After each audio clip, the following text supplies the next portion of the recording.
এক লোটা পানি যখন লোটার মধ্যে নিলেন, আনা সাগরের এক লোটা পানি যখন লোটাতে ভরপুর করলেন, দেখা যায় আনা সাগর এমন ভাবে শুকিয়ে গেল, চতুর্দিকে পানির জন্য একটা হাহাকার পড়ে গেছে। এখন দেখা যায় মুসলমান তো দূরের কথা, হিন্দুরা পর্যন্ত পানির ক্রাইসিসে পড়ে গেছে। চৈত্র মাসে খরা দিলে দেখবেন খাল বিল যেরকম ভাবে শুকিয়ে যায়, এই রকম ভাবে আনা সাগরের মধ্যে এমন শুকনা ভাব উঠলো, পানির কোনো চিহ্ন নাই। রাজা পৃথ্বীরাজ চিন্তা করলো, এত পানি গেল কোথায়, এত পানি গেল কোথায়? কোনো জায়গার মধ্যে পানি নাই, একমাত্র খাজা গরিবে নওয়াজের কাছে এক লোটা পানি আছে। আল্লাহু আকবার। সবার কাছে পানি নাই, সাগর একদম শূন্য হয়ে গেছে। জানি না আপনারা আজমির শরীফ কেউ গেছেন কিনা। আল্লাহ পাক আমি অধম গুনাহগারকে নিয়েছে, আমি নিজে আনা সাগরের পাড়ে দাঁড়িয়ে উপভোগ করে আসলাম, এবং সেই নদীর পাড়ে দাঁড়িয়ে, আনা সাগরের পাড়ে দাঁড়িয়ে আমি অনেক কিছু ভাবনা চিন্তা করলাম যে এখনো যেই পানি, ভাইয়ার আমার, একটা লোটার মধ্যে এই পানিটুকু কিভাবে আসলো, কে পাঠাইলো, কে দিল? এটাই হলো আল্লাহর ওলিদের কারামত। কথা কোন ঠিক কিনা? হিন্দের সুলতান খাজা গরিবে নওয়াজের কারামতের মধ্যে জ্বলন্ত কারামত ছিল এটা। গোটা নদীর পানি, আনা সাগরের পানি, এটা যখন লোটার মধ্যে চলে আসলো, অন্য কোথাও পানি নাই, কিন্তু দেখা যায় খাজা গরিবে নওয়াজের কাছে এক লোটা পানি আছে। এখন দেখা যায় পানি ছাড়া তো কোনো জীব বাঁচতে পারে না, সবাই আসছে খাজা গরিবে নওয়াজের কাছে। যে খাজার জন্য আনা সাগরের পানি বন্ধ করা হয়েছে, এখন দেখা যায় সবাই মিলে হিন্দের সুলতান খাজা। ঠিক কিনা? এ নবীর প্রেমিকেরা, এই জন্য ঈমান আকীদাকে মজবুত করা দরকার। যেই কারণে সূরা মাইদার 9 নম্বর আয়াতে কারিমার মধ্যে আল্লাহ রাব্বুল আলামিন স্পষ্ট করে বলেছেন, বিসমিল্লাহির রহমানির রহিম।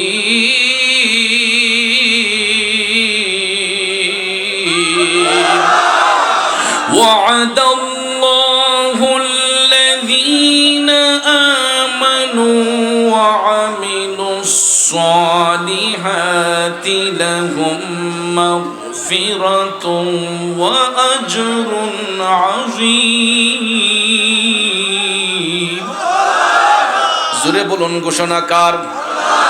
আল্লাহ রাব্বুল আলামিন বলতেছেন, যারা ঈমান এনেছে, আল্লাহ বলে যারা ঈমান এনেছে এবং সৎকর্ম করেছে, যারা ঈমান এনেছে এবং ভালো কাজ করেছে, আল্লাহ রাব্বুল আলামিন ওই সমস্ত ব্যক্তিদেরকে প্রতিশ্রুতি দিচ্ছেন, ওয়াদা দিচ্ছেন যে আমি আল্লাহ তাদের সঙ্গে ওয়াদা করতেছি, আমি তাদেরকে ক্ষমা করে দিব এবং তাদের জন্য উত্তম পুরস্কার নির্ধারণ করে রাখছি। জুরে জুরে কন্যা আল্লাহু আকবার। অর্থাৎ যারা ঈমান এনেছে এবং যারা ভালো কাজ করেছে, আল্লাহ বলতেছেন আমি তাদের সঙ্গে ওয়াদা করতেছি, তাদেরকে ক্ষমা করে দিয়া আমি হাসরের ময়দানে তাদের জন্য উত্তম পুরস্কার নির্ধারণ করে রেখেছে। সাথে সাথে আল্লাহ এটাও বলেছেন, ওয়াল্লাযীনা কাফারু ওয়া كذبوا بآياتنا أولئك أصحاب الجحيم। যারা কুফরি করেছে, যারা কুফরি করেছে এবং আল্লাহ রাব্বুল আলামিন বলেন আমার বিধানগুলোকে যারা মিথ্যা প্রতিপন্ন করেছে, ওই সমস্ত ব্যক্তিগুলা জাহান্নামের অধিবাসী হয়ে যাবে। অর্থাৎ যারা সত্যকে মিথ্যা জেনেছে এবং মিথ্যাকে যারা সত্য বলে গ্রহণ করেছে এবং আল্লাহ রাব্বুল আলামিন যেই আদেশ করেছেন, আল্লাহর বিধানগুলোকে যারা মিথ্যা প্রতিপন্ন করেছে, আল্লাহ রাব্বুল আলামিন বলেন এরা জাহান্নামের অধিবাসী হয়ে যাবে। আর যারা ঈমান এনেছে এবং যারা ভালো কাজ করেছে, আল্লাহ রাব্বুল আলামিন ওই সমস্ত ব্যক্তিদেরকে ওয়াদা দিচ্ছেন আমি তাদেরকে ক্ষমা করে দিয়া তাদের জন্য উত্তম পুরস্কার নির্ধারণ করে রাখছে।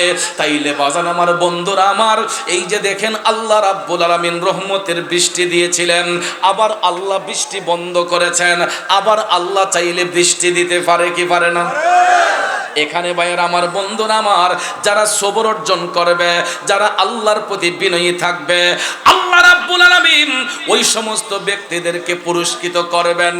ঠিক না বেঠিক? একটু বৃষ্টির ফোঁটা আসতেই দেখা যায় সবাই চতুর্দিকে ছত্রভঙ্গ হয়ে গেছে। আমি একটু আগে কি বললাম আপনারা অনেকে বুঝতে পারে নাই। গাউসে পাক বলছিলেন আনা আজমাউ ওয়া আনতা তুফাররিক, আল্লাহ গো তোমার বান্দাদেরকে জমাইলাম, তুমি এলোমেলো করলা। কিন্তু গাউসে পাকের ডাকে সঙ্গে সঙ্গে আল্লাহ বৃষ্টি বন্ধ করছে। কথা কোন ঠিক না বেঠিক? ওই নামের উসিলা নিয়ে, ওই নামের দোহাই দিয়ে আমরা যদি বসে থাকতাম আল্লাহর রহমতের বৃষ্টি চলে যাওয়ার সম্ভাবনা থাকতো কি থাকতো না? কিন্তু ভাইয়ার আমার, অনেক সময় দেখা যায় আমাদের ধৈর্য হারা হয়ে যায়। একটা কথা মনে রাখবেন, ধৈর্য এমন একটা জিনিস, আল্লাহ রাব্বুল আলামিন বলেছেন ইন্নাল্লাহা মাআস সাবিরিন, আমি সব সময় সবরকারীর অন্তর্ভুক্ত থাকি। কথা কোন ঠিক না বেঠিক? আমার আল্লাহ সব সময় সবরকারীর অন্তর্ভুক্ত। এই জন্য যুবক ভাইয়েরা, আজকের এই মাহফিলটা যিনার স্মরণে হচ্ছে, উনি কোনো আমার আপনার মতো সাধারণ ব্যক্তি না। তিনি হচ্ছেন হিন্দের সুলতান আতে রসুল খাজা খাজগান খাজা গরিবে নেওয়াজ মঈনুদ্দিন চিশতি রহমাতুল্লাহ আলাইহি। যেই খাজা বাবার উসিলায় ভারতবর্ষে ৯৯ লক্ষ হিন্দু মুসলমান হয়েছে। কয় হাজার? হাজার ৯৯ লক্ষ। ১০০ নয়, ২০০ নয়, ১,০০০ নয়, ২,০০০ নয়, ৫০,০০০ নয়, ৬০,০০০ নয়, ১ লক্ষ নয়, ২ লক্ষ নয়, ৯৯ লক্ষ হিন্দু যার উসিলায় মুসলমান হয়েছে। উনি হচ্ছেন আয়াতে রাসূল হিন্দেল ওয়ালি খাজা মঈনুদ্দিন চিশতি আজমির রহমাতুল্লাহ আলাইহি। এই জন্য যুবক ভাইয়ার আমার, খাজা বাবার স্মরণে আজকের মাহফিল। খাজা গরিবে নেওয়াজের জীবনী পড়ে দেখবেন, হিন্দেল ওয়ালি খাজা গরিবে নেওয়াজের জীবন এবং কর্মটা একটু ফলো করে দেখবেন। আল্লাহর ওলিগণ ইমানের খুঁটিকে এমন ভাবে মজবুত রেখেছেন, হাজারো বাতিল যদি তাদের চোখের সামনে এসেছে, এরা হাসি মুখে সবকিছু ধূলিসাৎ করে দিয়েছে। ঠিক না বেঠে? গভীর মনোযোগ। খাজা গরিবে নেওয়াজ এতই ধৈর্যশীল ছিলেন। ভাইয়ের আমার, বন্ধুরা আমার, হিন্দুস্তানের মধ্যে যখন আগমন করলেন, রাজা পৃথ্বীরাজ আনা সাগরের পানি বন্ধ করে দিয়েছিল মুসলমানদের জন্য। এক পর্যায়ে খাজা গরিবে নেওয়াজ যখন পানি আনতে গেলেন, পানি দিল না। সেই রাজা পৃথ্বীরাজ তার সেনাপতিদেরকে চতুর্পাশে নিয়োজিত করে রেখেছে, সবাই পানি নিলে কোনো আপত্তি নাই, কিন্তু মুসলিমদের কাফেলার কেউ যাতে পানি নিতে না পারে। এই রকম ভাবে যখন পানির রাস্তা মুসলমানদের জন্য বন্ধ করে দিল, খাজা গরিবে নেওয়াজ ১ লোটা পানি যখন লুটার মধ্যে নিলেন, আনা সাগরের ১ লোটা পানি যখন লুটাতে ভরপুর করলেন, দেখা যায় আনা সাগর এমন ভাবে শুকিয়ে গেল, চতুর্দিকে পানির জন্য একটা হাহাকার পড়ে গেছে। এখন দেখা যায় মুসলমান তো দূরের কথা, হিন্দুরা পর্যন্ত পানির ক্রাইসিসে পড়ে গেছে। চৈত্র মাসে খরা দিলে দেখবেন খাল বিল যেরকম ভাবে শুকিয়ে যায়, এই রকম ভাবে আনা সাগরের মধ্যে এমন শুকনা ভাব উঠলো, পানির কোনো চিহ্ন নাই। রাজা পৃথ্বীরাজ চিন্তা করলো, এত পানি গেল কোথায়, এত পানি গেল কোথায়? কোনো জায়গার মধ্যে পানি নাই, একমাত্র খাজা গরিবে নেওয়াজের কাছে ১ লোটা পানি আছে। আল্লাহু আকবার। সবার কাছে পানি নাই, সাগর একদম শূন্য হয়ে গেছে। জানি না আপনারা আজমির শরীফ কেউ গেছেন কিনা। আল্লাহ পাক আমি অধম গুনাহগারকে নিয়েছে।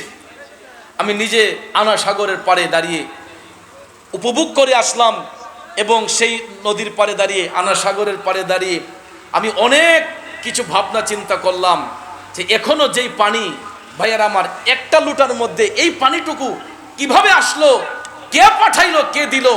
এটাই হলো আল্লাহর ওলিদের কারামত। কথা কোন ঠিক কিনা? হিন্দের সুলতান খাজা গরিবে নেওয়াজের কারামতের মধ্যে জ্বলন্ত কারামত ছিল এটা।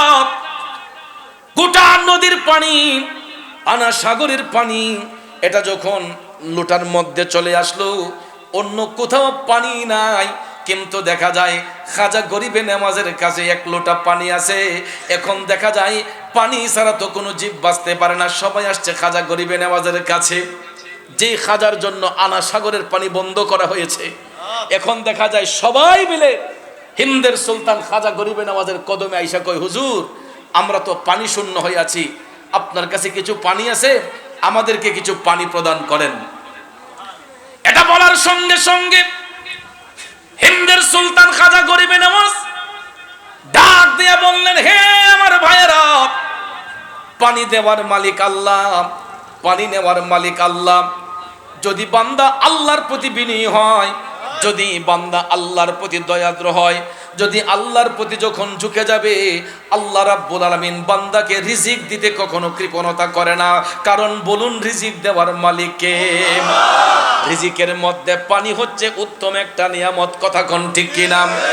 সব কিছু খাবার পরে দেখবেন পানি যতক্ষণ পান না করা হয় তৃষ্ণা নিবারণ হয় না। কথা বলেন ঠিক কিনা? আপনি যত আইটেমের খাবার খান, আমরা যত আইটেমের খাবার খাই, খাবারের পরে দেখবেন পানি যদি পান না করি তৃষ্ণা নিবারণ হয় না। যতই কোল্ড ড্রিঙ্কস খান, মজু খান, কোক খান, 7 আপ খান, পেপসি খান, যত ধরনের ঠান্ডা খান, দেখবেন পানির তৃষ্ণা অন্য কিছু দিয়ে পূরণ হয় না। কথা বলেন ঠিক না বেঠিক?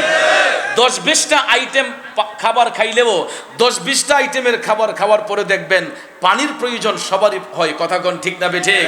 কারণ 10টা লতিফার মধ্যে 4টা লতিফা, বাতাস খাক বাত, আগুন পানি মাটি বাতাস, এই 4টা জিনিস ছাড়া কোনো আদম বাঁচতে পারে না। কথা বলেন ঠিক না বেঠিক? এই 4 জিনিস ছাড়া কোনো আদম বাঁচতে পারে না। এটা এই 4টা আমাদের দেহের মধ্যে বিরাজমান। কথা কোন ঠিক কিনা? আগুন পানি মাটি বাতাস, এই 4টা জিনিস ছাড়া কোনো আদম বাঁচতে পারে না। তাহলে বলুন, পানি ছাড়া কি কোনো মানুষ বাঁচতে পারে? আনা সাগর একদম শুকিয়ে গেল, চতুর্দিক শুকিয়ে গেল, পানির কোনো চিহ্ন নাই। এমন সময় খাজা গরিবে নওয়াজের কাছে 1 লোটা পানি। দেখা যায় হিন্দু রাজা প্রজা যারা ছিল সবাই হিন্দের সুলতান খাজা বাবার কদমে আইসা কয়, হুজুর পানির জন্য আমরা সবাই হাহাকার করতেছি, আপনার কাছে তো কিছু পানি আছে, আমাদেরকে প্রদান করেন। খাজা গরিবে নওয়াজ বলতেছে, আমি প্রদান করব কিভাবে? পানি দেওয়ার মালিক তো আল্লাহ। হুজুর পানি দেওয়ার মালিক আল্লাহ, কিন্তু আপনি যখন এই সাগর থেকে পানি আনলেন, আপনি পানি আনার সাথে সাথে পুরা সাগর শুকিয়ে গেছে, হুজুর আপনি কোনো একটা কিছু করেন। তখন খাজা গরিবে নওয়াজ বললেন, আপনারা সবাই আমার সাথে চলুন। তখন এই লুটার পানিটা নিয়ে খাজা গরিবে নওয়াজ আনা সাগরের পারে গিয়া ওই সাগরের মধ্যে যখন এই লুটার পানিটা যখন ঢাইলা দিলেন, 1 লোটা পানি ঢালতে দেরি হয়েছে, আবার আনা সাগর পানিতে ভরপুর হতে দেরি করে নাই। আরো জোরে জোরে কন্যা সুবহানাল্লাহ। এই জন্য কবি কয়, ওরে নয়নে নয়নে রাখিব রে খাজা তোমায় পাইলে, নয়নে নয়নে রাখিব, নয়নে নয়নে রাখিব রে খাজা তোমায় পাইলে, নয়নে নয়নে রাখিব। ঠিক না বিঠে? আরে হৃদা শোনো সাজাইয়া রাখবো তোমায় শুয়াইয়া, হৃদা শোনো সাজাইয়া রাখবো তোমায় শুয়াইয়া, আর কারোরে শুইতে দিতাম না রে খাজা তোমায় পাইলে, নয়নে নয়নে রাখিব। না করলে আজকে আমরা এই সুন্দর পরিবেশ পেতাম না। কথা বলেন ঠিক কিনা? একমাত্র পেয়েছি নবী দোজাহানের কারণে। ঠিক কিনা বলেন? সেই শ্রেষ্ঠ নবীর শ্রেষ্ঠ উম্মত হয়ে দুনিয়ার স্বাদ গ্রহণ করতে পেরেছি। সেই জন্য নবী পাকের মহব্বতে আবারও বলে আলহামদুলিল্লাহ। এই তো আপনাদের ইমানের পরিচয় দুর্বল হয়ে যাচ্ছে। একটু দেখেন না, ফুটা যেহেতু আসছে, এটা চলেও তো যেতে পারে। ঠিক না ঠিক? কারণ আমরা তো গাউসে পাকের গোলাম। কথা বলেন ঠিক কিনা? গাউসে পাক আলোচনা করছেন, এমন সময় আকাশ মেঘাচ্ছন্ন, বৃষ্টির সম্ভাবনা। এক পর্যায়ে বৃষ্টি চলেই আসলো। গাউসে পাক আকাশের পানে তাকিয়ে বলেছিলেন, আনা আজমাউ ওয়া আনতা তুফাররিক। আমার গাউসে পাক বলেছিলেন, আমি তোমার বান্দাদেরকে জমাইলাম, আল্লাহ তুমি বৃষ্টি দিয়ে এলোমেলো করলাম। আমার গাউসে পাকের কথাকে আল্লাহ এত সুন্দর করে কবুল করেছেন। দেখা যায় গাউসে পাক যেখানে আলোচনা করছেন সেখানে বৃষ্টি নাই, চতুর্দিকে বৃষ্টি হচ্ছে। তাহলে আমরা এত তাড়াতাড়ি ঈমান হারা হয়ে গেলে চলবে? বৃষ্টি আল্লাহ দিতেও পারে নাও দিতে পারে। আল্লাহ যদি চায় যে বান্দাদেরকে এলোমেলো করে দেয়, এটা আল্লাহর ইচ্ছা। আল্লাহ যদি চায় যে না আমার বান্দাটা গরমের মধ্য দিয়ে, এই তীব্র তাপদাহের মধ্য দিয়েও, দুর্যোগ প্রতিকূলতার মধ্য দিয়ে আমার বাগানে বসেছে, আমার হাবিবের বাগানে বসেছে, আল্লাহ হয়তো আমাদেরকে এখানে সুন্দর একটা বসার পরিবেশ করেও দিতে পারেন। ঠিক কিনা বলেন? আমার যুবক ভাইয়ারা, একটা জিনিস ভাইবা দেখেন, এই মুহূর্তে খোলা আকাশের নিচে লক্ষ লক্ষ হাজী সাহেব সাহেবানাগণ বাইতুল্লাহ শরীফের চতুর্পার্শ্বে লাব্বাইক আল্লাহুম্মা লাব্বাইক বলে তারা তাওয়াফ করতেছেন। কথা বলেন ঠিক কিনা? আমরা বাজিতপুরের জমিনে, এই কয়লাক রোডে খোলা আকাশের নিচে আমরাও এই জান্নাতের বাগানে বৈশা আল্লাহকে আল্লাহ আল্লাহ বলে ডাকতেছি। কথা বলেন ঠিক কিনা? তাইলে বলুন, আল্লাহর জিকির করলে, আল্লাহর গুণকীর্তন করলে আল্লাহ খুশি হয় না বেজার হয়? তাইলে জবানটা ছেড়ে দিয়া একটা বার কি আল্লাহু আকবার বলা যাবে না? আসুন সবাই চোখটা বন্ধ করে আরেকবার আল্লাহর জিকিরে ফানা হয়ে যায়।